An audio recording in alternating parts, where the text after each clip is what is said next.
ಎಲ್ರಿಗೂ ನಮಸ್ಕಾರ. ಎಲ್ಲರಿಗೂ ದೀಪಾವಳಿ ಹಬ್ಬದ ಶುಭಾಶಯಗಳನ್ನು ಕೋರ್ತೇನೆ. ಇವತ್ತು ಏನು ಟಾಪಿಕ್ ಅಂತಂದರೆ, ದೀಪಾವಳಿ ಹಬ್ಬ ನಾವು ಸಂಪ್ರದಾಯ ಏನಿದೆ ಅದೇ ರೀತಿ ಆಚರಿಸ್ತೀವಿ ಮತ್ತು ಪಟಾಕಿಗಳನ್ನೆಲ್ಲ ಹೊಡಿತೀವಿ. ಸರಿ, ಪಟಾಕಿಗಳನ್ನ ಹೊಡಿಲಿಲ್ಲ ಅಂದರೆ ಅದನ್ನೇ ಒಂದು ಉದ್ಯಮ ಮಾಡ್ಕೊಂಡಿರೋರಿಗೆ ತುಂಬ ಪ್ರಾಬ್ಲಮ್ ಆಗುತ್ತೆ. ಅದಕ್ಕೆ ಹಸಿರು ಪಟಾಕಿಗಳಂತ ಮಾಡಿ ಅದನ್ನು ಮಾರಾಟ ಮಾಡ್ತಾರೆ. ಅದನ್ನು ಅಂದರೆ ಎಲ್ಲರೂ ಕೂಡ ಪಟಾಕಿ ಹಚ್ಚಿ ಸಂಭ್ರಮಿಸ್ಲಿಕ್ಕೆ ಇಷ್ಟಪಡ್ತಾರೆ. ಅದಕ್ಕೆ ಅದನ್ನು ಕಡಿಮೆ ಮಾಡಬೇಕು. ಅದ್ರ ಜೊತೆಯಲ್ಲಿ ನಾವು ಈ ಪರಿಸರ ಮಾಲಿನ್ಯ ಏನಾಗುತ್ತೆ ಅದ್ರ ಬಗ್ಗೆನೂ ಸ್ವಲ್ಪ ಯೋಚನೆ ಮಾಡಬೇಕಾಗುತ್ತೆ. ಹಾಗಾಗಿ ಪಟಾಕಿನ ಹೊಡೆಯೋದ್ರ ಜೊತೆಗೆ ಅಂದರೆ ಕಡಿಮೆ ಹೊಡೀರಿ ಪಟಾಕಿನೂ, ಅದರಿಂದ ಆಗೋ ಅಪಾಯಗಳೇ ಜಾಸ್ತಿ.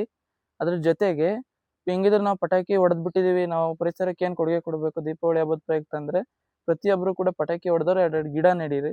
ಗಿಡ ನೆಟ್ಟರೆ ನಮ್ಮ ಪರಿಸರಕ್ಕೂ ಕೂಡ ನಾವೊಂದು ಕೊಡುಗೆ ಕೊಟ್ಟಂಗೆ ಆಗುತ್ತೆ. ಪಟಾಕಿ ಹಚ್ಚಿ ಸಂಭ್ರಮಿಸ್ದಂಗೂ ಆಗುತ್ತೆ.